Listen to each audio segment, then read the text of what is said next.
again, all of us in our world who are actually doing pretty well.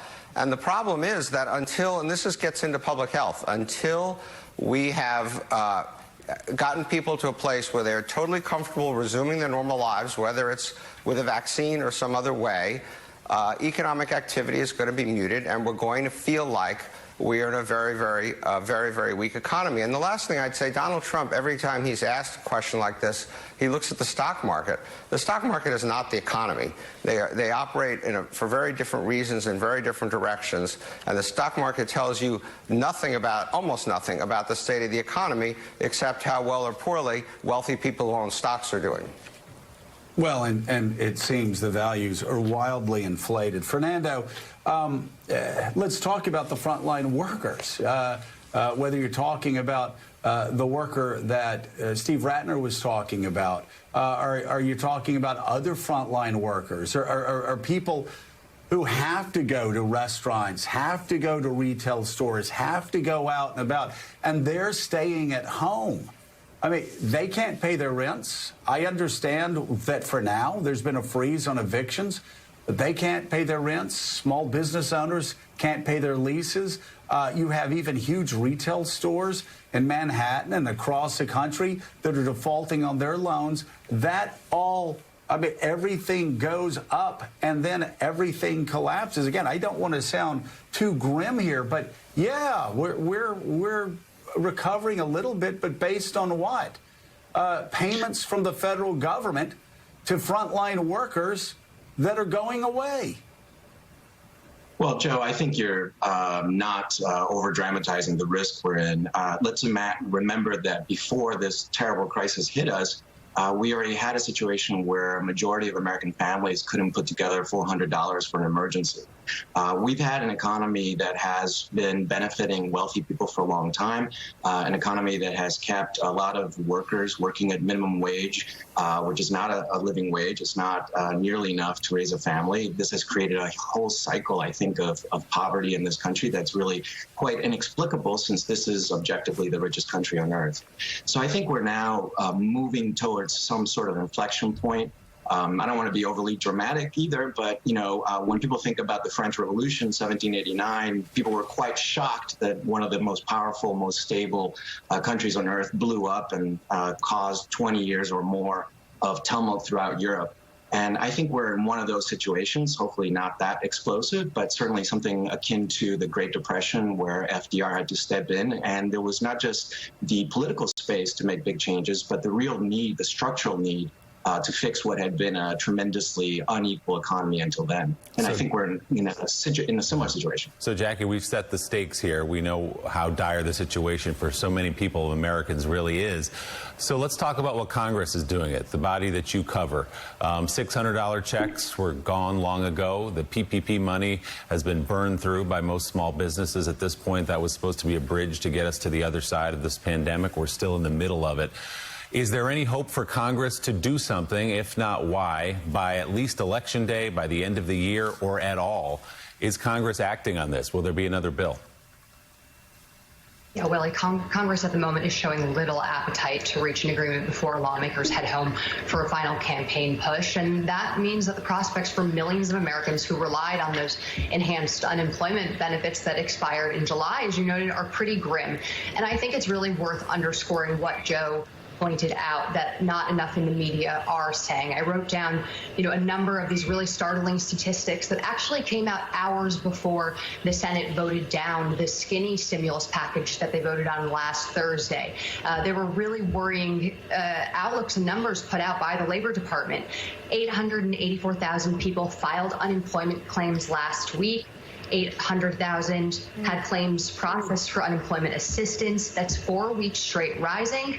10% of adults reported not having enough to eat, not having enough food on the table. The poverty rates are rising. They're up to 10%, 22% amongst African American families. 29.9 million Americans, according to data from the Labor Department, are on unemployment assistance in total. That's 20 times the amount of people who were on this same assistance last year at this same time. And 5.4 million Americans are facing eviction. They are about to go off the cliff. Those Google searches are spiking. And this inaction from Congress is just exacerbating the situation. Especially right now, you're considering, House Speaker Nancy Pelosi, Senate Majority Leader Mitch McConnell, and Treasury Secretary Steven Mnuchin are all putting out pretty competing bets right now. Mnuchin is urging Congress not to worry about the deficit when that's exactly what McConnell is worrying about.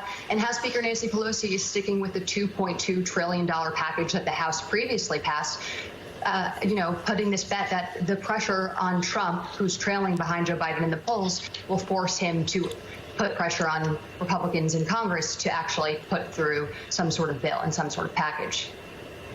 Well, and Steve Ratner, unfortunately, as Richard Haas has said, I'll quote him again, this pandemic hasn't changed history. It's actually expedited the changes. It's not reshaped it. It's just accelerated all of these forces. And, you and I and others around this table have been talking for a decade about the problem of the rich getting richer, the poor getting poorer, income disparities, and trying to figure out a way to bring those numbers closer together. But here we have a pandemic that has shown CEOs across not just America, but the world, they don't need as many workers. They don't need as many full-time workers. They don't even need the buildings where they're staying in. They can hire contract workers to work out of homes. More people are getting fired. They are not going to come. A lot of those jobs aren't going to come back. This is, again, everybody is so obsessed on November the 3rd. I think that's the election date, whether it's the vaccine or whether it's jobs.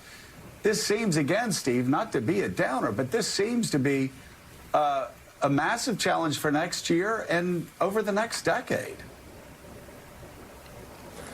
I completely agree with that, Joe. We are going to be looking at high unemployment by any historic measure after this election as we get into the next administration.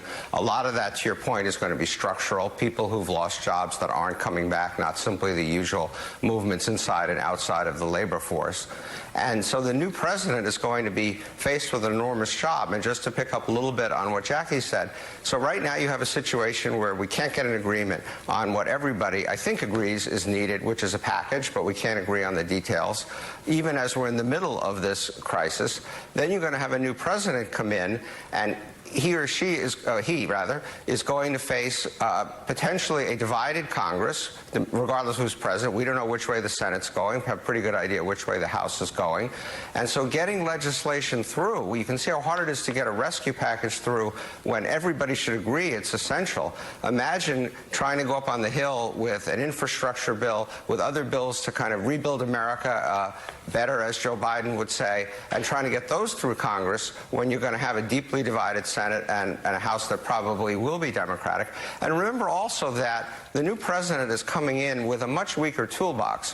When Obama became president in the middle of the financial crisis, the deficit was about $750 or $760 billion. This new president is coming in with a $3 trillion deficit. When Obama came in, the debt to GDP ratio was more like 35% or so. Now we're at about 100%. We have hospital trust funds for Medicare that are close to running out of money, other trust funds that are close to running out of money. We've got a huge set of fiscal challenges, as well as the impact of the pandemic. And so this is going to be a huge job, and therefore I think you're right, your concern is well placed. I think it's going to take a Herculean effort to get us back to where we were before, even with a vaccine. Steve Ratner, Jackie Alamany, and Fernando Espuelas, thank you all very much for being on for this conversation. And still ahead, President Trump packs supporters into another rally, even as we hear more audio